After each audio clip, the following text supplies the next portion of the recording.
După mamaia, bine v-am regăsit. Haideți să facem împreună un borș de pește.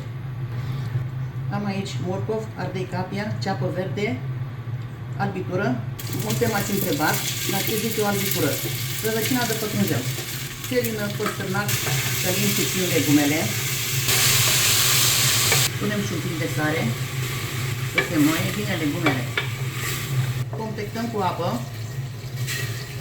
și lăsăm să fiarbă. Acum adăugăm și 2 linguri de roșii. În unele zone se pune orez. Noi nu punem mamaie, că nouă nu ne place. Adăugăm și borșul, că este aproape gata.